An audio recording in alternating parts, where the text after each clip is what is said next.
Good afternoon, everyone. I trust you had an excellent lunch and you're ready to dive back in as we look toward the future of migration.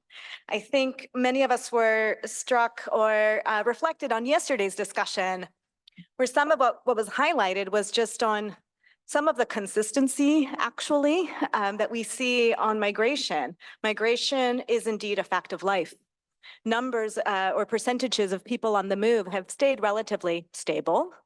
And that's important, to properly contextualize this and frame the narrative appropriately. And yet, we fully understand that we're also seeing new dynamics, many of which are happening to us in real time, things that are happening to our planet, changes in the world of work, and in fact, shifts happening in entire societies. So this afternoon, our diverse panel of experts and thought leaders here with me are going to share with us their perspectives on global transformations and the future of migration. Before I introduce our speakers, allow me to introduce myself. My name is Gladys Cisneros. I recently started as the branch chief for labor migration at the International Labor Organization, and I'm thrilled to be here to lead in this discussion today. Our panelists will touch on transformations that we are living through and experiencing and grappling with, but also phenomena that I think we are only beginning to understand and can only anticipate. And we hope that they will also address how this affects migration patterns, governance systems, and narratives, which should help segue into our discussion later on how it should fully inform the future of this discussion and how it should inform the implementation of the Global Compact on migration and indeed the work of this network. To start us off, I'll turn to Dr. Marina Manke, Chief of the Global Migration Data Analysis Center of the IOM's Global Data Institute. Dr. Manke, you are have been very much specialized an evidence-based, future-proofed, and coherent governance of migration. And so we'd like to ask you today to please talk to us about what does data and foresight tell us about the impact of global demographic trends on economies, on labor markets, and on society. And if you could also share with us your thoughts on how might migration patterns change as a result of demographic patterns. I'll invite you to please share your thoughts and your data. With the great power that comes with the moderator seat, I have the responsibility to keep us to time, so I'll be sending out some small reminders. Thank you very much, Dr. Manke. Thank you so much, colleagues. Distinguished team here sitting at the panel, very excited to join this part of our 2 days work, zooming into the future of migration. So I think it's an exciting area, which is really right now very, very topical. So I'm grateful to be together, and I'll bring a few teasers, because while preparing for this intervention, my team in the center, in the Global Data Institute that I represent, we pulled together lots of different indicators, data, numbers, but I realized in 7 minutes, it will be overwhelming to present. But I'll try to give you some spell about transformations that we are witnessing right now, and indeed identify some of key areas of action based on the knowledge that we have. So it's the future of migration. It's very relevant to the work of our organization, as you heard from our Director General's direction of travel with strategic plan, but it's also telling the future, being forward-oriented is very relevant for the whole UN system. So we know about UN 2.0, the quintet of change, which is about the foresight. It's the summit of the future, which we are moving towards this year. So that's why this panel is very relevant for a number of processes and discussions we are having. But it's also future of migration, which is very complex topic. Very often, very topical in different policy areas, we hear a lot about anticipatory action. We hear about preparedness, predictive analytics, but very often we kind of forget about the difference between what it means to be prepared for changes immediately being prepared for disaster and being prepared for the global longer-term transformations. So today's focus of my key statement is about those longer-term transformations, which also require longer-term, more concrete and more comprehensive and more longer-term solutions. So a little bit about myself, as I mentioned, as you said, introduced, I am chief of the Global Migration Data Center, which is a part of the Global Data Institute. And those member states and partners who have been here attending recent discussions, you're aware that we are investing a lot into the data work, and it is data for three objectives: data for action, data for insight, and data for foresight. So today we are zooming into the foresight about how we use information about telling and being prepared for the future. So what I'll do in the very few minutes that I have, I'll do three things. First, I'll just mention a few numbers about global transformations, demographic changes that we are aware about. The second, I will mention a few indicators of how we measure the impact of demographic transformations on societies with a focus on economy, labor markets. And the third one, I'll say a few action points, some areas where migration policy and our joint collaboration can really create an impact moving forward. So let me start with the first point about scanning the global changes in the demographic landscape of the world. And again, you all know all of those, but let me bring back reference to the numbers. The first one, we know that as per latest global projections of the United Nations, and you know, United Nations have been consistently projecting population dynamics very accurately. So as per the latest projections, we are witnessing the slowing growth of the population. So we are anticipating 8.5 billion of the total population happening in 2030. Growing to 9.7 billion of people on this planet in 2050. And then at around 2100, the population will stabilize at 10.4, and then the anticipation that there will be the decrease of population. That is the demographic tendencies, and the major factors contributing to that is really economic prosperity, the empowerment of women, and fertility rate dropping down in most of societies. That is affecting also countries with high income, but also middle income economies, and gradually picking up in the countries which used to have high fertility rates.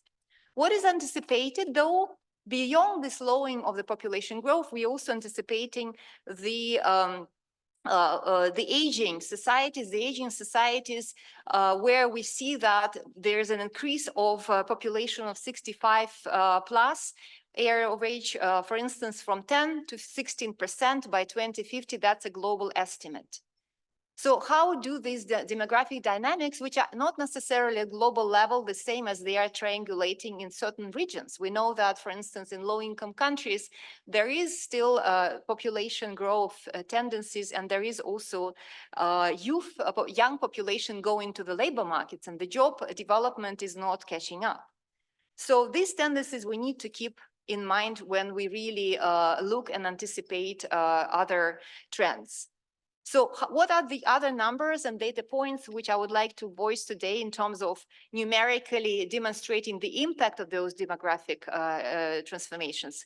So we know that this leads to the fact that there is increasing competition for talent, because societies are now looking for workers in specific sectors such as care economy. There is an increasing structural shortages in specific sectors, and 70% of employers are reporting consistent shortages and difficulties in hiring people. So moving forward, we're also observing the impact on societal structural changes. And so just to demonstrate the global trend, I wanted to also throw in the evolution globally of the gapminder visual interactive map, which is demonstrating the evolution over time of the different transformation. As you see, the young population globally is shrinking, and really people of basically older age are becoming more numerous in the world. And I love Gapmind visualization, so that's why I thought it would be an interesting thing. Migration and transformation are also relevant for climate change context. We will be discussing climate change today. So another visualization, what I wanted to share with you is another dashboard that we have developed within the team of the Global Data Institute on the climate change. It's the climate mobility impact. I'm asking you to go there and really try to play around with different indicators. That's the beginning of our investment and how we visualize various intersections between migration and other areas. So what do I want you to take away as the end of my very brief intervention? And these are 4 points. The first one, I would like to reference the book which we listened about at the beginning from Professor Haas, who speaks about one point that migration is not necessarily going to be the answer to the demographic transformations. I'm speaking about aging. Please do go and read about MYF 15. I found it fascinating how Professor Haas is explaining the reasons why it should not be just expectation that migration will solve it.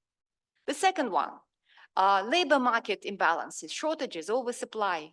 So what is the role of education policy? And this is where collaboration with other UN partners is critical, with ILO colleagues, with UNESCO.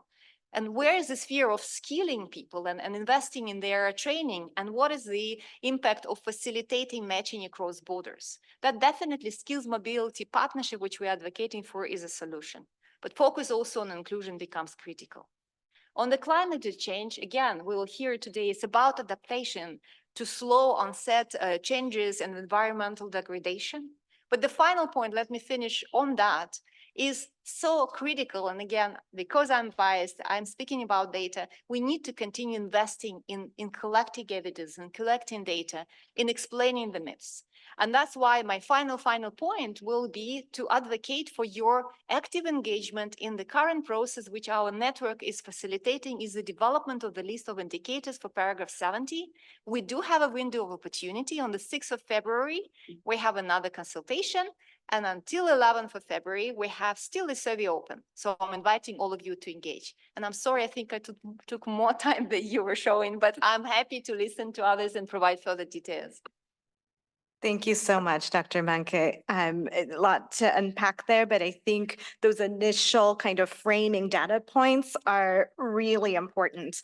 And actually, I want to stay on the issue of data just a little bit longer. And your last point is especially relevant because I'd like to invite Rossana Dudziak, the UN resident coordinator in North Macedonia, who's joining us online.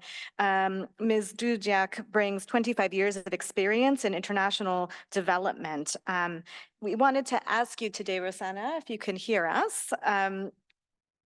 We're connected, yes?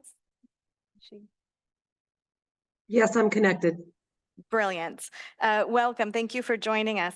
Wanted to ask you, what do you believe is needed to improve national capacities to collect, share, and to analyze migration data to better inform migration policy development and evidence-based narratives? So thank you for the invitation, and it's really a pleasure to join the discussion on the future of migration and really unpack its potential in accelerating sustainable and inclusive development. Today, there's really an increased understanding on the positive contribution that migrants play in societies and in countries of origin, transit, and destination. So to maximize really the development impact of migrants, it's critical to have strong national capacities to develop and implement evidence-based migration policies and comprehensive data collection and analysis systems to support migration governance. In North Macedonia, we are fortunate to have a government fully committed to both strengthening the capacities and also of the relevant stakeholders and developing the systems and tools. Before sharing our experience and lessons learned, I'll just present a bit of a context on migration in the country. It's located on one of the main subroutes of the Western Balkans route and was heavily affected by the increased mixed migration movements in 2015 and 2016.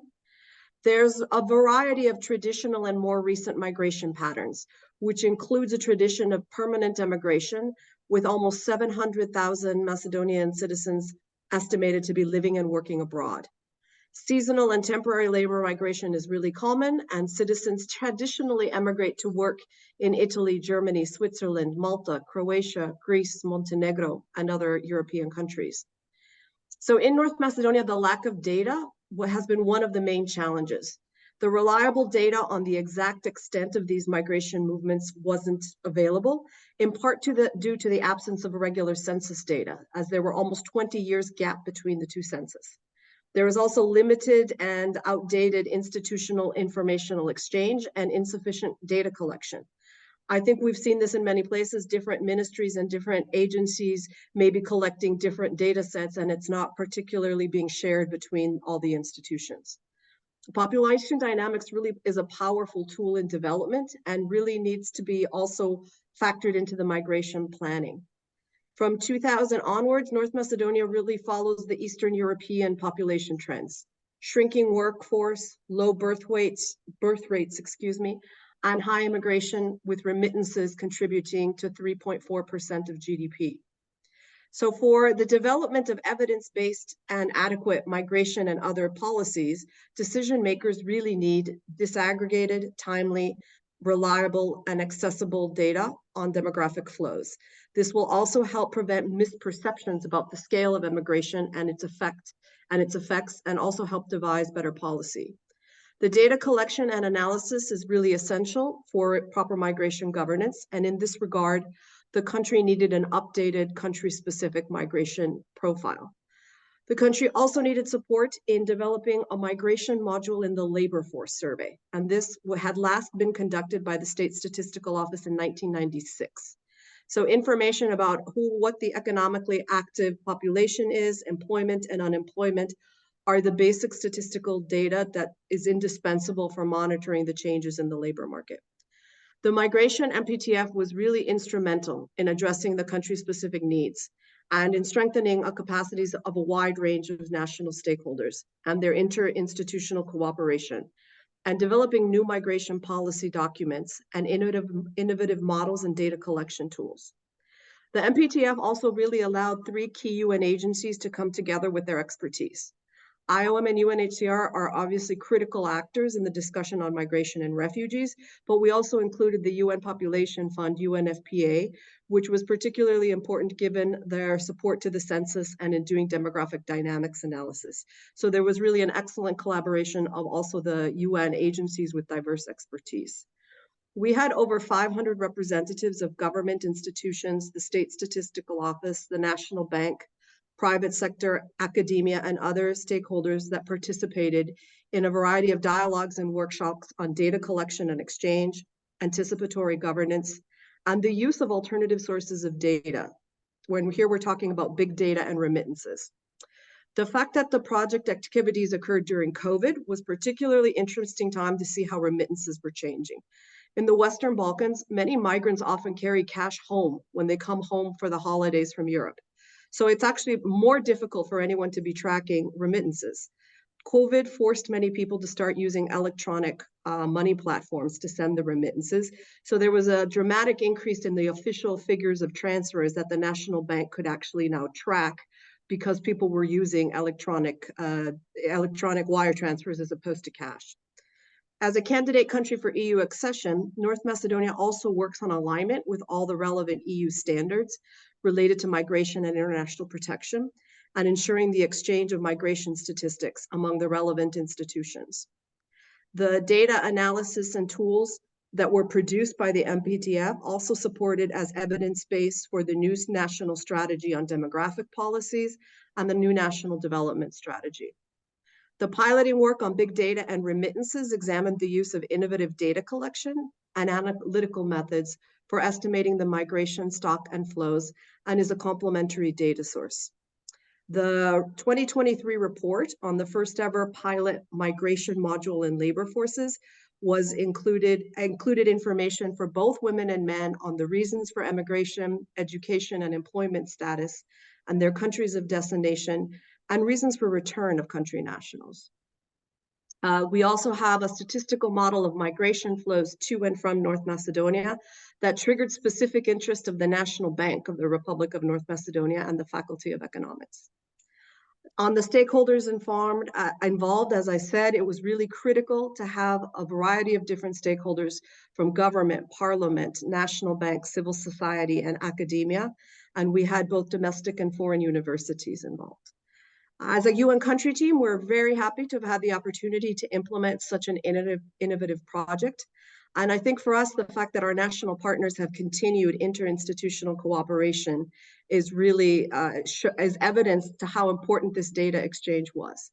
Thank you once again for this opportunity to share the experience, and I look forward to listening to the other panels. Rossana, thank you so much for sharing such, it's a great concrete example, not only of what government's role should be and their real needs, then also just good practice on how you engage a variety of stakeholders, brought in non-traditional sources of information. It's, private sector, academia. What a great example to kind of show how this should be implemented and why it's so necessary. But let me turn this conversation over to one of the single largest transitions looming over the planet and frankly, all of humankind. And you know that I'm talking about climate change and what we hope will be a just transition. For this, let me bring in our colleague, Mr. Atle Solberg. Mr. Solberg serves as the head of the Secretariat, the Platform for Disaster Displacement. A political scientist from Norway, Mr. Solberg has a background primarily in international humanitarian action and working in the context of displacement. Atle, how do you think that COP28 outcomes address issues of human mobility? And what do we need to do, or what should we do to make human mobility work for recovery, adaptation, and transition? And how do we make these processes inclusive of migrants? The floor is yours. Thank you, Gladys. And I know you are very strict on time, so I'll dive straight into it and see how far I can get. I want to make a few points. I've been asked to talk about climate change and migration and some of the policy gaps and policy developments we have seen. So first, I agree, Gladys, that climate change is going to be one of the key factors for global transformation. It's already affecting global transformation. And I also want to make a point that climate change is primarily a challenge. We have SDG 13. We talk about combating climate change and its impact. I want to stress the fact that every fraction of global warming will affect human and natural systems. So we really need to mitigate climate change. And I think maybe this session today, we need to start to have an imagination. What if we are heading for 1.5 degree? What if we are heading for a 2-degree global warming compared to pre-industrial world?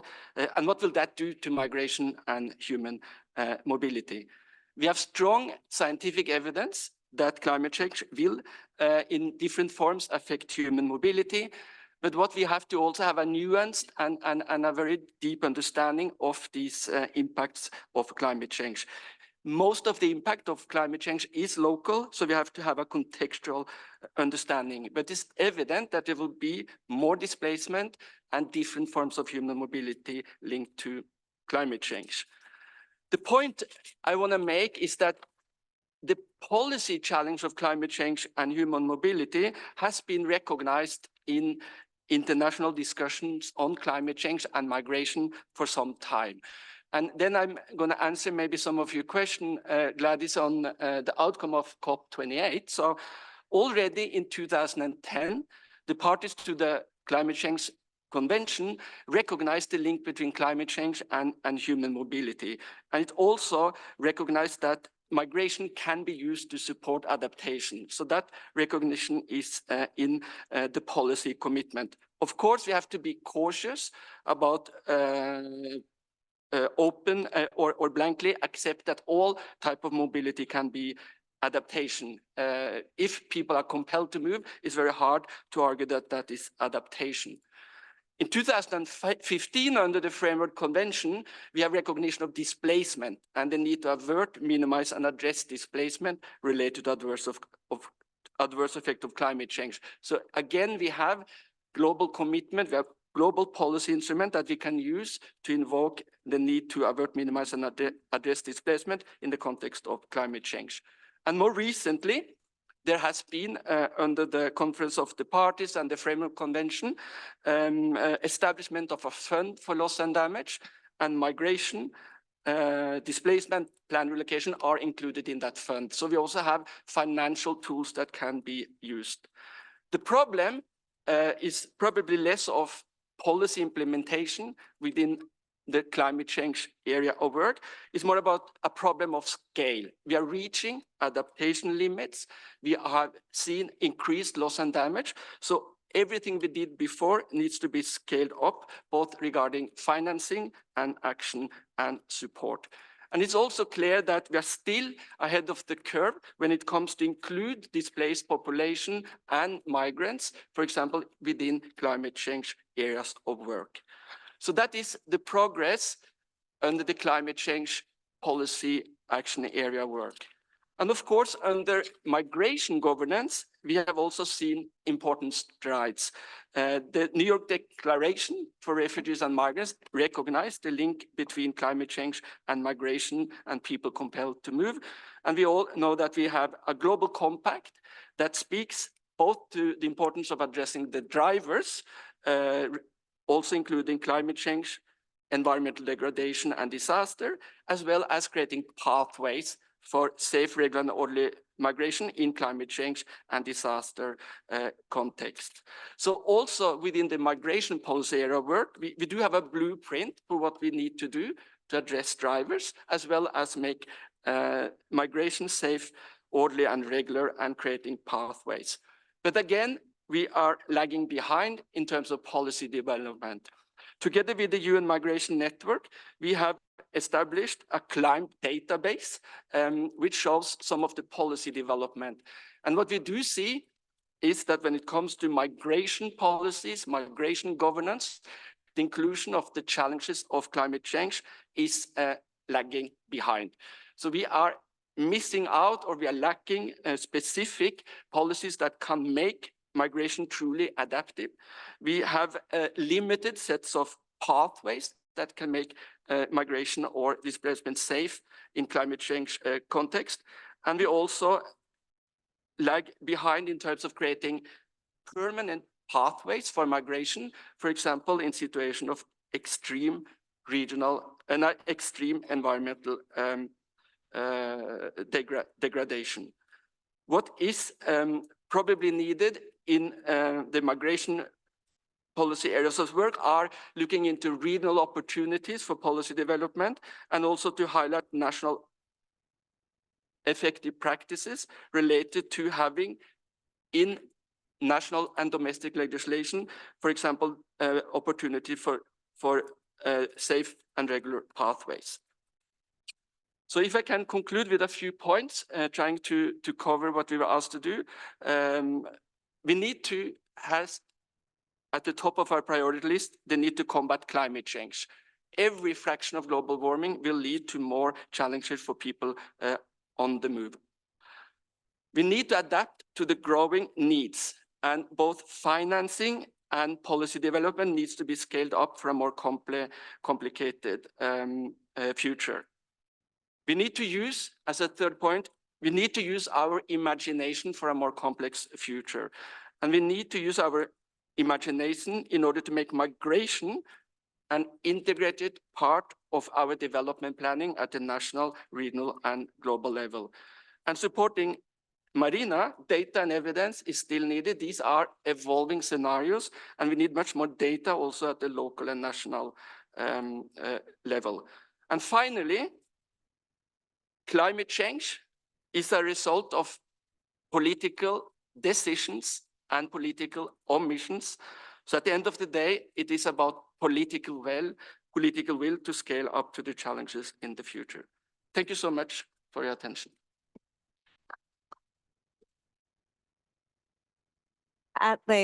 Thank you. I think it's really, it's excellent that you highlight that we actually do have instruments to work with, and yet you also remind us of the work that we need to do and those policy gaps. And I really loved that call to use our imaginations. I think that's really going to propel us into some of the next discussions. I hope everyone takes that spirit of ingenuity, innovation, inspiration, imagination. Thank you so much. Let me now turn to another arena where I think we're also experiencing a lot of shifting dynamics, and that is in the world of work. And many of the changing issues and kind of the landscape of the world of work has been the topic of really hot topic in a lot of pockets of the globe. Allow me to introduce our next panelist, Ms. Neha Misra. Neha is a lawyer, migration expert, and currently serves as the global lead on migration and forced labor for the Solidarity Center, the largest US-based international worker rights organization. Neha, some of the shifts that we've been talking about right now, demographics, climate change certainly are going to affect workers, but there's so many other things happening to workers and in the world of work that I'm hoping, we invite you to come in to share your perspective on what are the main transformations at work affecting migrant workers, and how can we ensure the protection of workers and migrant workers' rights in this context of changing labor dynamics. Thanks, Neha. Thank you so much, Gladys. And I want to say thank you to ILO Migrant for inviting me today, and the UN Network for Migration, and in particular, Asise, our from the Secretariat in New York, and our colleague Mona Malik, who is the UN Network for Migration Civil Society Liaison, and who always makes an effort to ensure that the voices of trade unions and others in civil society are not marginalized in meetings like this. So a big thank you to Mona Mi. I know it's after lunch. We've been in meetings for 2 days. Everybody's tired, but I appreciate you listening today. And I am not going to read my remarks. I have some points that I'm hoping I can cover, but I want to raise some really important issues that I hope will raise some topics for dialogue in the discussion section of this, and really making us be thinking about the future of migration and how it impacts workers.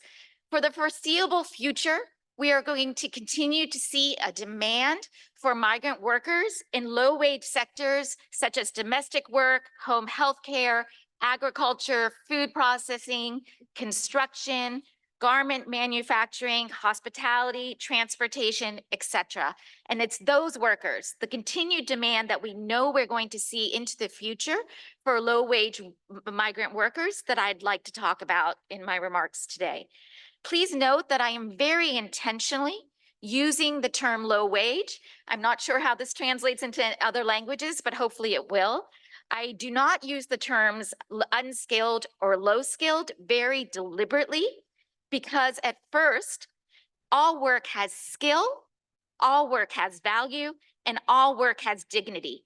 And to use outdated terminology such as unskilled diminishes the contributions of workers to our economies and societies.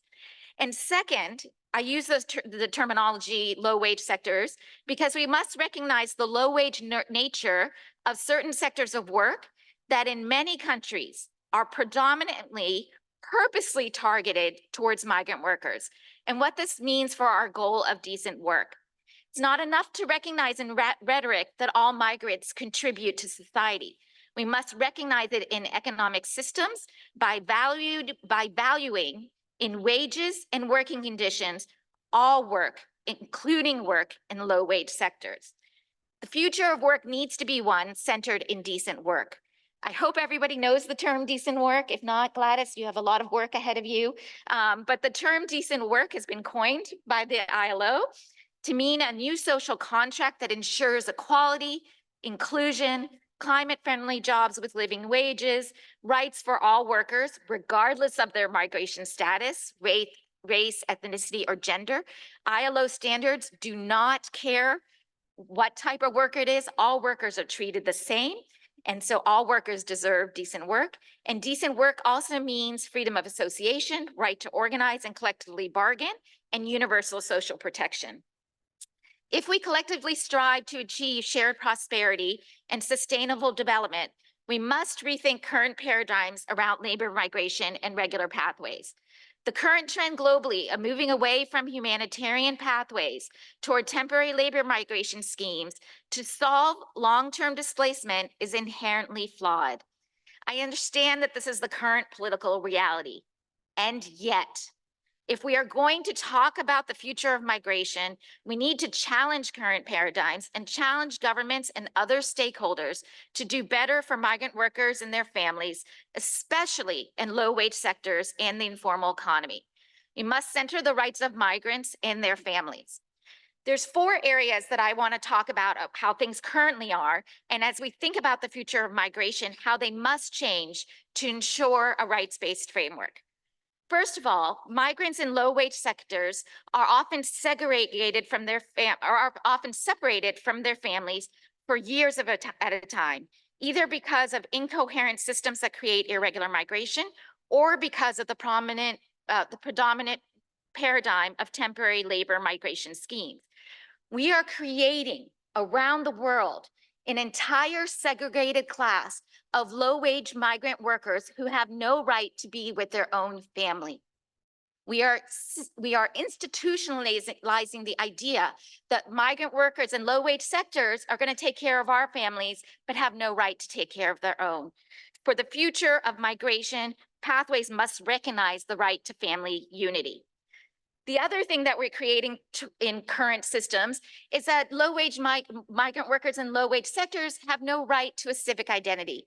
Because they're constantly moving from their origin countries to destination countries, they're not able to exercise their democratic rights as civic actors. They can't vote. They can't exercise their freedom of assembly, freedom of expression rights. And this means for decades at a time, often, we're excluding migrant workers from being able to be civic actors. And we're doing this to migrant workers in low-wage sectors year after year after year, and that needs to end.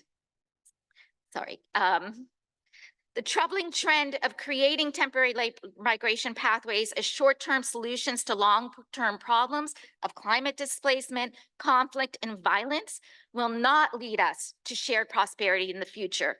It will continue to relegate this low-wage class of migrant workers to having their labor exploited as a means of survival.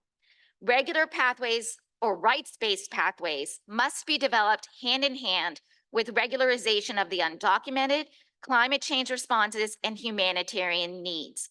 Since I know I'm almost out of time, I had a lot more to say, but I want to make sure that I'm ending with this very important point. The other thing that is happening in the current predominant paradigm, where again, governments are looking to temporary labor migration solutions to real long-term problems like climate change, like unemployment, et cetera, is 2 things that are very much missing. We do not have as much of an emphasis of the creation of decent work in home communities, in origin communities. As we're thinking about the future of migration, we also have to be thinking about how do we create decent work in origin communities. The Solidarity Center commissioned a report from a leading university in the United States called Penn State University, where they looked at Honduran workers in the garment sector. And these Honduran workers they found who were represented by a union and had collective bargaining agreements in their workplace, which meant they had decent work in their workplace. These workers, these garment workers, were 25% less likely to migrate because they had decent work at home. And as the United States and other governments are struggling to figure out how do we deal with a migration surge at our borders, why don't we think about the decent work creation in origin communities as being essential? The other thing that needs to be part of that is social protection. And I don't have time to talk about that, but that is very important. So hopefully we can talk about it in the discussion.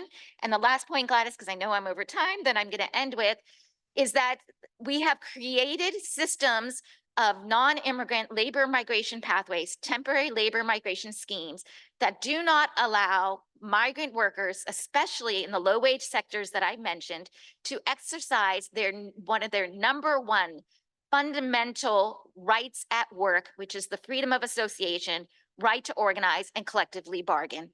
There is so much rhetoric around how much we appreciate the migrant workers' contributions, and during the pandemic, how essential agricultural workers, food processing workers, domestic workers, home health care workers, how essential they were to our economies. That was a lot of rhetoric because we have not seen put into law and practice real freedom of association for those workers to have agency to speak to them for themselves about their wages and working conditions. So if you take away one thing from what I've said today, and as we plan for the future of migration, let's ensure that all workers, regardless of whether they're regular, irregular, documented, undocumented, whether they're Black, brown, women, transgender, whatever, if you are a refugee, if you are working, the ILO standards apply to you, and you have the freedom of association, right to organize and collectively bargain. And with that right alone, we will achieve everything else that I've said today. Thank you so much.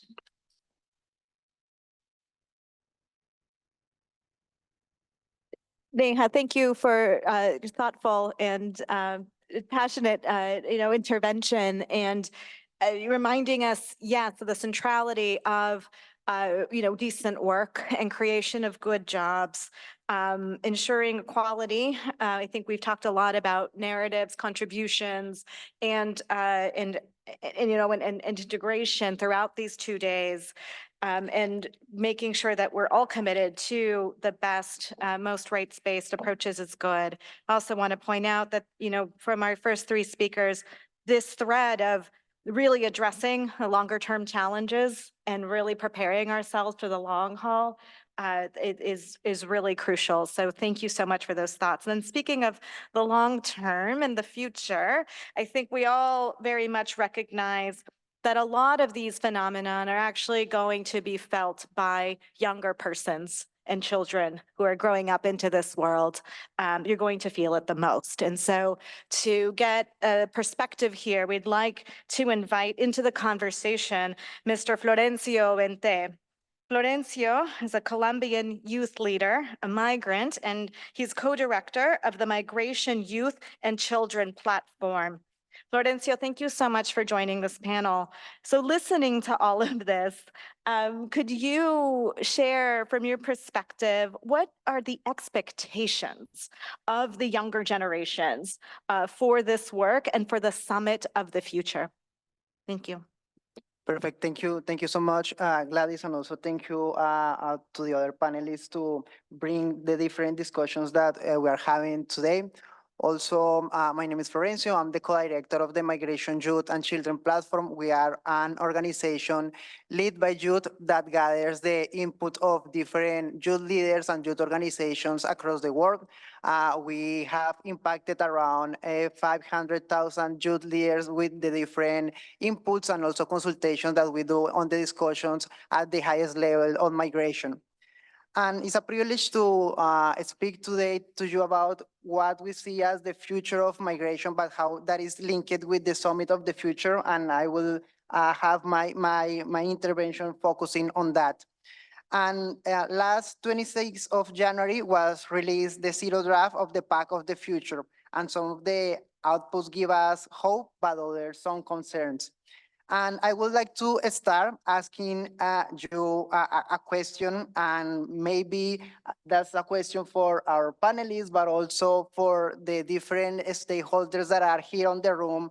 And maybe I would like to know if you know how many times the word migration was mentioned in the zero draft. Maybe you think that it's 5 times, maybe 4 times, maybe 3 times. But the reality is that migration was not mentioned on the zero draft. So in that sense, when we start talking about how the global compact of migration also intersects in the different frameworks, it's important that we have this discussion. And also yesterday we mentioned about the language. If migrants are not included, how we really advocate or be sure that the global compact of migration have an intersection with other frameworks. But we have a hope. At least in the zero draft was mentioned the word displacement. And in that sense, I'm going to share 2 of those statements that were in the zero draft, that it says, we are in a moment across our world where people are suffering from or are affected by poverty, hunger, inequality, armed conflict, violence, displacement, and climate change. And also we see how that affects migration. Also, it is mentioned that one of the biggest concerns is the number of people that is affected by humanitarian emergencies, including forced and increasingly displacements with its growing numbers and in scale and severity. And with that statement, I want to start sharing some of the inputs that we as a constituency have shared in all of the different chapters of the Zero Draft for the Pact of the Future. I will start with the chapter that is focusing on sustainable development and financing for development. Yesterday, we have a panel about financing, and I think that that is a key issue that we need to address. So first, we see the importance of adopting an inclusive lens to addressing the human rights implication of climate change, displacement, including the legal protection of people displaced across international borders, and also the different policies that need to be placed, and also the financing that needs to be placed in order to address climate change, how we have been discussing also in this panel. Also, we highlight the need to secure and ensure the sustainability of youth-led organizations, and also to have an approach that is not just project-based, but also that is engaging youth in their capacity and they can coordinate their efforts. During the last days, we have receiving some great feedback from different stakeholders that are amazed for the work that we as youth people are doing in the different spaces. But also, we have mentioned to some of you, all of us are doing this in volunteering basis. And that is not the reality of MYCP, that is the reality of most of the youth organizations that are working in the different frameworks that are looking for the pact of the future. So in that sense, we also think that it's important to have the discussion of how we build the capacity for youth organizations to also be meaningful, participating in the different processes that we have. Also, in the chapter of future generations, that is the main point that I'm going to focus. We see the need to ensure access to safe and accessible and quality education. I think that in this panel also we mentioned that. And this education needs to be for primary, secondary, higher education, lifelong education, access to technical and vocational skills, and the right skills and upskills of the, especially focusing on migrants with not discriminatory and being inclusive. And also something that we see that is important is that education gives the tools and the knowledge so our young migrants can be participants in the private, public, social, economic, cultural life, and also more important, the political life. To ensure also the basic needs regardless the migrant status, including physical and mental health. We see that one of the important issues that we have to address, focusing on the future of migration.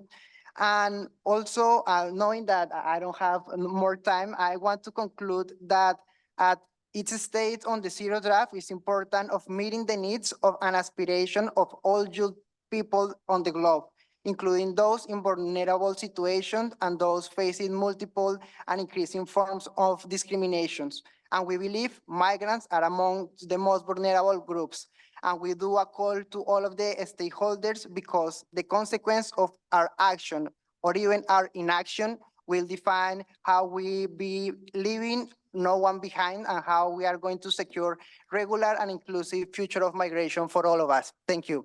Thank you so much, Florencio. I very noted that omission in the Pact for the Future. And actually, as we segue into our interactive session, we actually would like to invite those participating through Slido to share what key messages on migration should be included in the Pact for the Future. We welcome you to write in maximum 3 words so that we can try to reinforce these messages. And again, recognizing that this is a global phenomenon, one that is likely to grow, one that is shifting around us and probably deserves a space on this agenda. So thank you so much, Florencio, for bringing in that perspective. So now, if we might, before we begin our floor interventions, we do want to encourage as much participation as possible. We have folks here in the room. We have others participating online. So again, feel free to make use of Slido. We will also be calling on people here. And if you could make our lives a little bit easier by using your name cards and tilting them up so that we can readily see who would like to intervene. But to kick this off, I'd like to turn it over to Ms. Patty Knudsen. Please keep your intervention to 2 minutes so that we can try to get as many as possible. And in the event that there are questions for our panelists, that we have a little bit of time to engage. Thank you. Thank you very much, Chair. 2 minutes will be a bit hard, but I'll try my best. It's a pleasure to share in this session where we've heard about the future that migrant workers want to see, migrant and young people's needed space, and also where we've looked at the importance of evidence-based narratives, capacities for states, as well as seeing how critical foresight, data, thinking and talking about the future of migration. Now, in my role representing the GFMD rapporteur team and wearing a civil society hat, I take the opportunity to share a few reflections that were drawn from plenary sessions and government roundtables at the just ended GFMD summit last week. Two important considerations in relation to the future of migration that stood out. And I think much more would be shared through the rapporteur's reports. I think one of the things that stood out was the importance of a meaningful engagement space within the dialogue processes, not just looking at the diversity of civil society, but also recognizing the importance of self-mobilization of non-state actors. We were pleased to hear in this GCM setting during this annual meeting from the new chair and the civil society from various parts of the world and in their diversity, responding to the call for an open dialogue, innovation, and contributing our inputs into the co-creation of priority areas. And it's also worth noted that there was a continued call for a space that recognizes the flexibility in financing that's needed for civil society, both within the trust fund, but also looking a little bit beyond. And that's a very important conversation when we talk about the future of migration financing. And essentially what came out also related to other aspects such as climate change was that when you looked at things like the loss and damage fund, it was not adequate in terms of scale, anticipation, and access, and probably points that have to be taken forward. A second point that was critical raised was in relation to the limited progress on addressing human rights for migrants. And in fact, here we're talking more about a call for a narrative shift, really looking at migrants' rights as human rights. And what really stood out was the need to humanize the rights of migrants and to reimagine how we need to look to addressing these pretty promptly. There were voices raised from various spaces, youth, women, and children, that were critical as we look to the future of migration, and I won't repeat it as other panelists have touched on, but sort of as in closing, a few critical things also moving forward in looking at global processes, and particularly in relation between the GFMD and the Global Compact on Migration link. As I said, glad to have heard from both the previous chair of the GFMD and the current chair of the GFMD Colombia in this space and in this room, but one cannot not notice the disconnect that is actually between them.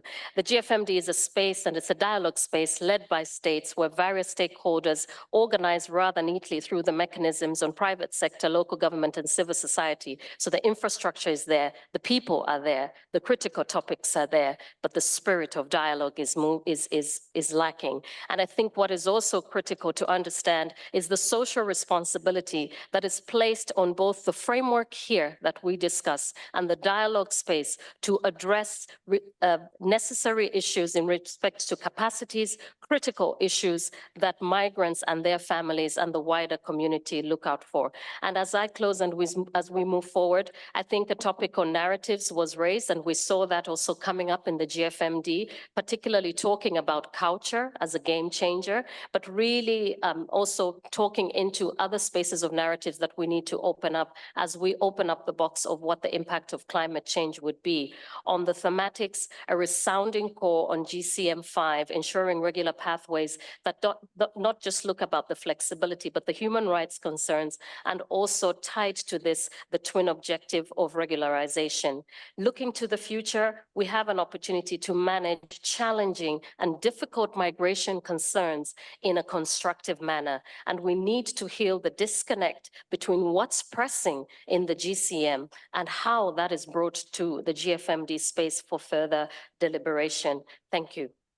Appreciate that very much. I do beg that we stick to the 2 minutes, if only for democratizing the space. May I turn please to the representative of the FAO? Good afternoon, everyone. First, let me say that we're very grateful to the network for the opportunity it provides to collaborate across the system and to bring the rural and agri-food system perspective and expertise into the various dimensions of migration being addressed by the network. We are particularly glad to see the topic of climate mobility gaining in recognition. This is a crucial and pressing issue where we see real value in collaboration across agencies and with partners. Climate change is not just a threat to the future. It is already affecting the farmers, fishers, and pastoralists feeding our world. FAO estimates that some 1.2 billion people are directly employed by agri-food systems worldwide. And when you take into account their households, that number triples, reaching nearly half of the global population. And rural populations are exceptionally vulnerable. Some 80% of the world's extreme poor and 75% of the moderate poor live in rural areas. Poverty increases vulnerability to climate change, limiting the possibilities to adapt. There is now strong evidence that climatic disruptions to agriculture and rural livelihoods can generate migration and displacement. The most marginalized may also become trapped in high-risk areas, lacking the ability to move. We need to anticipate and plan for climate mobility, in particular from areas that will become uninhabitable. At the same time, we must not give up on rural areas. We must leave no one behind and invest in climate adaptation and resilience for the rural populations feeding our world, with due attention to women and youth, in particular in those regions with a demographic boom. We also need to plan for sustainable livelihood pathways for those who must relocate, and do so in a participatory way with the affected populations empowered to meaningfully participate. Thank you. Thank you so much. May I turn to the representative of the United Kingdom? Thanks very much. The transformations that we have been discussing in this panel and that we're seeing and the resulting impacts, I think, act to remind us why we've come together, both by signing up to the GCM, but also with a collective desire to promote and to advance more effective responses to these challenges. And to develop the tools that we need to do this, I think it's vital to remind ourselves that we need a robust evidence base, and I was pleased to hear that that was where the panel discussion started today. Taking one of the challenges that we've heard about, we know that there is still work to be done to fill in knowledge gaps and to ensure that we have the data available, which shows us the full picture across regions of both the existing impacts, but also the future scenarios in relation to climate change and the impact on human mobility. While developing knowledge in this area is fraught with difficulty, it is an area where the UK is taking tentative steps and one where we hope to be able to share more soon. And we hope that this will form the foundation for effective interventions, ones that will help build resilience and support adaptation to climate impacts. I think looking ahead to COP29, it's vital that we build on the existing momentum that we have following COP28 and to further integrate climate mobility issues into these conversations. Also, listening to the panel speaking about shifting demographics, I was reminded of the importance of ensuring that we're considering the realities and the experiences of different migrant groups. including women, girls, and other marginalized groups. We know that the needs, priorities, and voices of those marginalized groups so often can be overlooked, especially when considering international migration. However, when their realities are taken into consideration and their potential unlocked, this can be transformative, which is why we're proud to be a partner of the innovative IOM initiative, the Gender and Migration Research Policy Action Lab. And finally, I think across these and many other themes, it remains vital that we continue to work ever more closely in addressing global challenges so that where it does occur, migration can be safe, orderly, and regular. Thank you. Thank you. May I turn to the representative from the ITUC, Irem Ar. Thank you very much. This is International Trade Union Confederation, a confederation of unions globally across the world. I, of course, as the labor movement, we fully endorse the inputs of Neha Misra from Solidarity Center. To add to that, she did mention social protection, the importance of that. Social protection is a universal human right, and providing people with security against poverty, vulnerability, and social exclusion. However, migrants are disproportionately excluded from social protection, and in particular, those who migrate through temporary labor migration schemes. There is really a big importance to ensure migrant workers can have access to social protection. This is not only because it's their right, but also it is a catalyst for inclusive economic growth. Destination countries can particularly benefit from extending contributory social security schemes to cover migrants. This is because migrants' contributions can help increase the financing base for greater collective risk sharing. To add to that, I want to actually finish with reiterating Ms. Misra's call for freedom of association. Who other than migrants themselves can better be placed to identify barriers that prevent them from accessing their rights and to develop solutions to overcome them?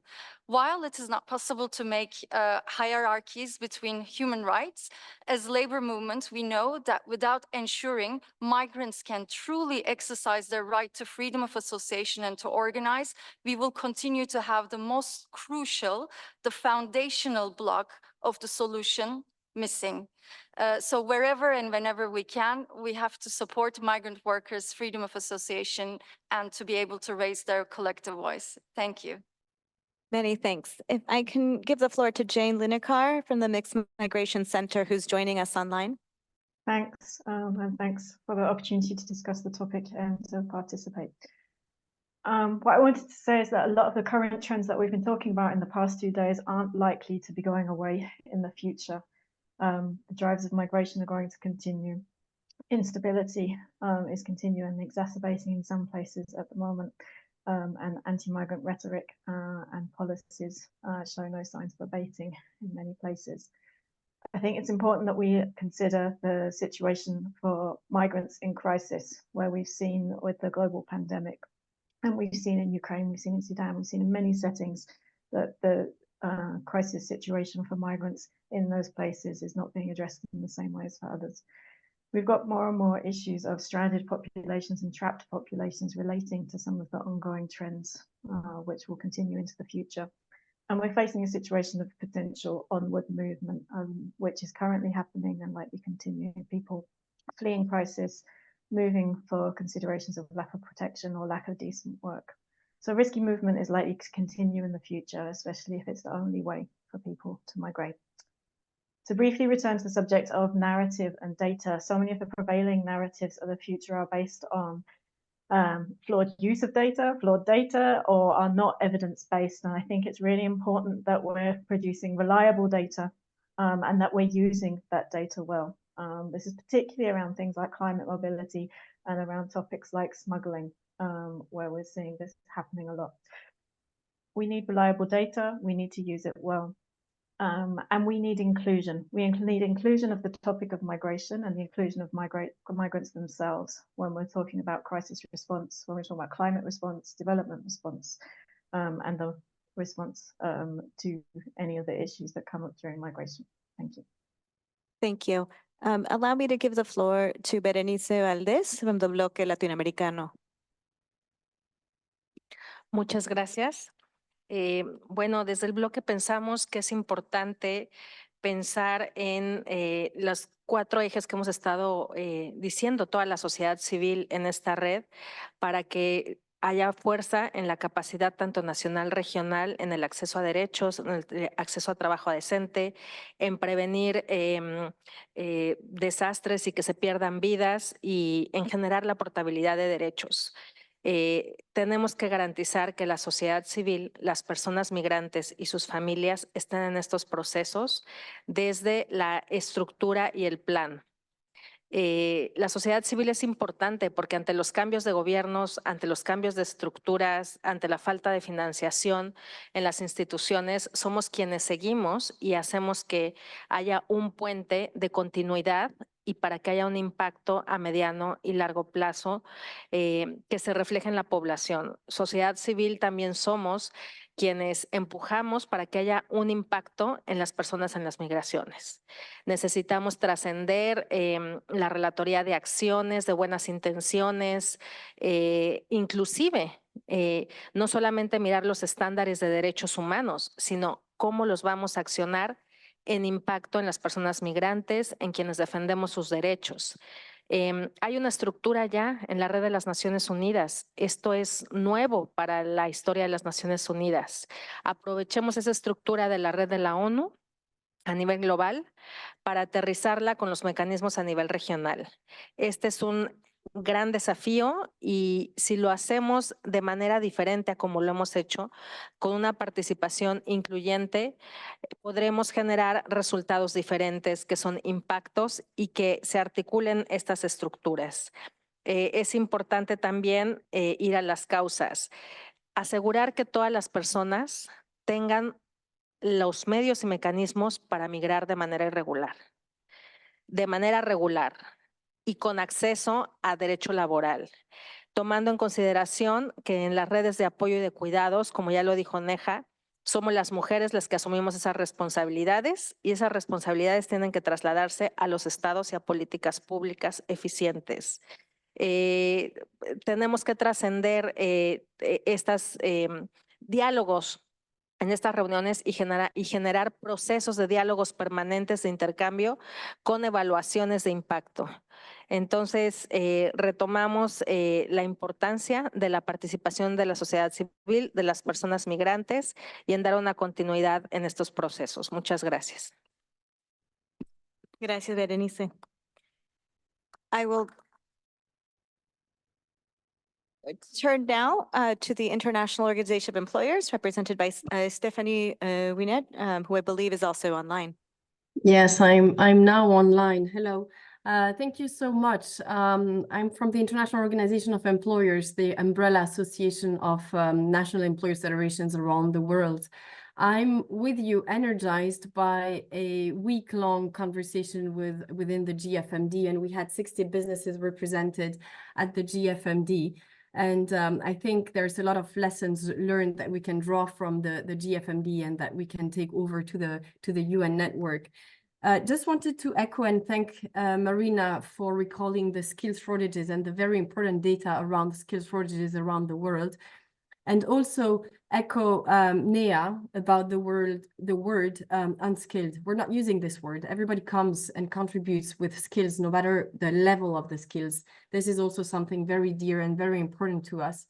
I'm just going to add another data, which is also important and will lead to the point I want to make, is that there is a 7 million job gap for the green economy that is expected by 2030. 7 million job gap is a huge number. For this gap to be filled, we will need to have regular pathways to respond to those skills shortages. We've published a paper that we launched last week at the GFMD, which is called Green Borders, Climate Change and Business Mobility, that I really invite you to have a look at. We're looking at 4 points. One is that labor mobility will be required to fill skills shortages related to the low carbon transition. Businesses will need to adjust to changes in the size and composition of the workforce, given this transition. Third point is that businesses and particularly SMEs are at risk. And the fourth point is that climate change impacts on attracting and retaining employees. And we see this in the young generation, and Florencio has also highlighted this very eloquently on the panel. The young generation is looking for opportunities, and we will all have also to adapt to that new generation coming into the workforce. So with immigration systems that improve global talent mobility, with accelerated green skills training in all the sectors and in all regions of the world, and with support for SMEs to adapt in situ on the ground, government and business can really work together to mitigate the consequences and maximize the benefits of climate-related migration. Very important for us is really the point on regular pathways. I think we cannot emphasize this more. Employers need legal pathways to bring the skills they need. Employers cannot wait years before they get, or months before they get a work permit, and they can't continue to apply for work permits for cooks while they need waiters in their workforce. So for us, it's really important to get the legal pathways that are adapted to the employer's needs so that we can integrate and provide jobs to the migrant population. So a word to the UN network. Thank you so much for having us, and think about us for the regional reviews. We'd be happy to provide more private sector input to the review process. Thank you. Thank you, Gladys. Thank you so much, Stephanie. And we have time for one last intervention from the floor. We turn now to Elena Olea, Alianza Americas. Thank you very much for the opportunity to speak from the floor. I would like to thank all of the speakers today because I think that they've definitely identified critical challenges around migration. And it's really brings the idea of an invitation to think about the future of migration. However, I think that we have to underscore that we are 6 years in the implementation of the Global Compact on migration. And unfortunately, I don't think that as a result of our collective action and work, we have seen the progress that we were very much looking forward to. And I would just like to highlight a list of critical elements that I think we should be considering. First, the importance of insisting on the complementarity between the two compacts. That has said, but I think that that is a critical element, and understanding and addressing mixed flows. I think we had some interventions today that highlighted that essential element. We need to continue understanding better the factors that generate migration, including climate change, and continue to expand pathways. The work on narratives is imperative for us all, and that is probably one of the greatest shortcomings of our collective work. We really need to address xenophobia and racism against migration. That is the future of our collective work. I think we need to also consider and address specific protection needs. Particularly, I want to underscore the need to address family unity. I really appreciate Neha's reference to that today. Children, particularly unaccompanied children, is also a great challenge, and it's part of our collective action and future. And finally, a gender perspective and the role of women in the care economy. That's where our future needs to look at. Cities can play a critical role, and we have to think about how we can include them better in our action. And finally, I want to underscore the importance of a human rights perspective, including labor rights, in all of our approach to migration. When we talk about migration, we're talking about migrants. We're talking about human beings. And somehow in that discussion, we seem to lose a perspective of the inherent dignity and rights of migrants. So I want to end asking that the future of work, the future of migration is a future of the human rights of migrants. Thank you very much. Thank you, Elena. And not that this was my doing, but I don't know that I've been in any other session where every single intervention from the audience was a woman. So thank you for showing up strong. I hope that this discussion provided a framework or a backdrop for our next assignment, which is, thank you, Elena, you pointed it out, it is to dig deeply into the future of work of this network and to come up with recommendations for our future action. Our panelists highlighted some critical key trends, some of which are demographic and happening now and are slated to peak. Some of them related to climate change, some of them related to the world of work and continued precarity of jobs, a reliance on migrant workers, an increase of mixed flows. Virtually no human being on this planet is going to be left untouched by these changes. We also heard about the importance of real collaboration, of listening to stakeholders and bringing them into robust dialogue.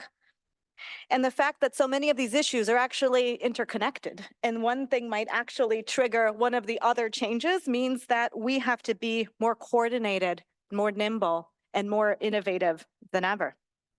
We've heard about the importance of narratives and shifting the public perception and shifting how we even talk about and discuss and digest all of these changes and make our proposals.